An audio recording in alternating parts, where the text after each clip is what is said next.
everyone. In today's class, we will be talking about sex determination. In this topic, we will also be focusing on the male and the female heterogamity along with some examples. So let's begin with the sex determination. You must know that in a human cell, I'll just be giving you a little brief before moving in detail. In a human cell, there are 23 pairs of chromosomes which are present, or we can say 46. This is going to be N and this is going to be 2N. This we know. Clear? Now out of these 46 and 23 pairs, there are 22 pairs of chromosomes. I am talking about each cell of a human body. So 22 pairs of chromosomes are going to be called as autosomes. That means the non-sex chromosome, and the last pair, the 23rd pair, is going to be called as sex chromosome. Clear? So this base you have to remember before moving forward. This one pair is the thing that we will be focusing on today. So let's with this basis move forward with the rest of the topic. And also one thing, that if I talk about a male cell, so you can write that a male cell has 22 autosomes plus XY, the 23rd pair. We know that a male has this constitution. How? This also I'll be explaining. If we talk about a female cell, so a female again has 22 autosome pair. Pair की बात हो रही है बेटा. And the next one is going to be an XX chromosome. Clear? This is in case of female cell. So क्या मुझे यहाँ से एक बात पता चली, that these 22 autosomes are same in both male and a female cell. What is different is the 23rd pair of chromosome, which is actually deciding a person's gender. Clear? So let's with this basis move towards the male and female heterogamity. I have written a few things here for you. I'll be explaining you each in a while. First of all, in male heterogamity, what this term heterogamity means? Hetero means, yes, being a bio student, I think that you must be familiar with these basic words. Hetero means different, and gamete, that means we will be talking about gametes. Okay, so in heterogamety we will be seeing that whether it is the male or is it the female which is actually responsible for deciding the gender of the offspring. That is the basis of what we are going to study.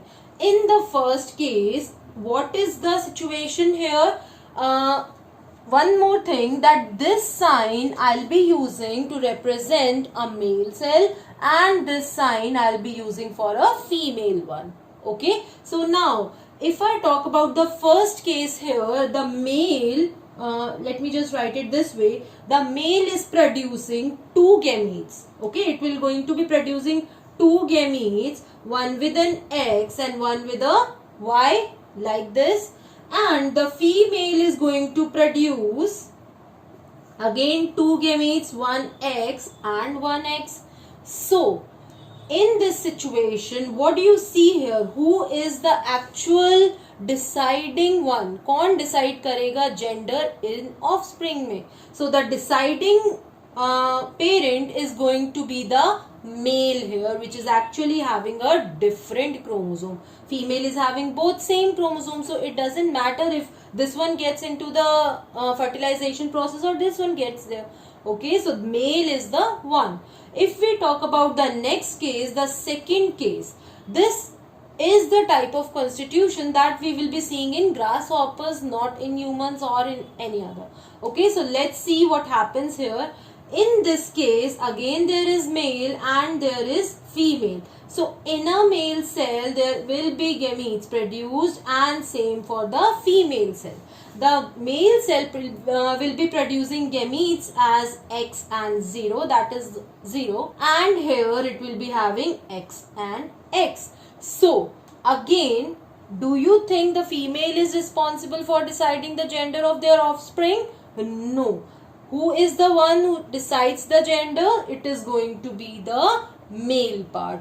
Now let's move forward towards the next part, that is female heterogamity.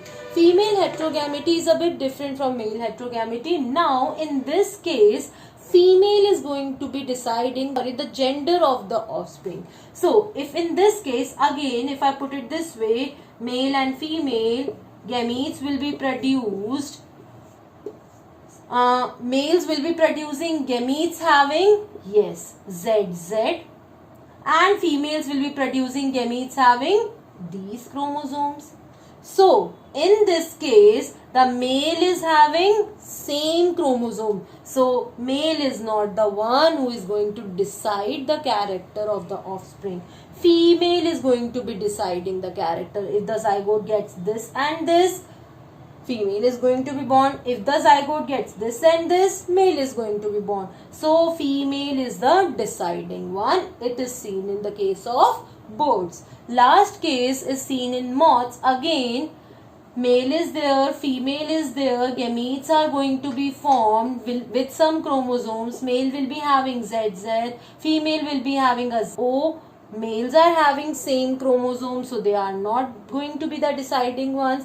Females are having different gametes, heterogamity, female heterogamity, so they will be deciding the character or the gender of their offspring. This is the basis that you should know, that what male heterogamity is and what female heterogamity is, and why these are two different. In male, male is the deciding one, and in female, female is the deciding one, that offspring is going to be with which gender. Also, there are topic-wise worksheets available. Kindly leave a comment in the comment section if you wish to avail the same.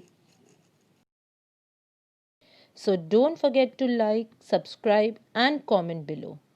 Also hit the bell icon so that you will be notified every time I upload a new video. Thank you.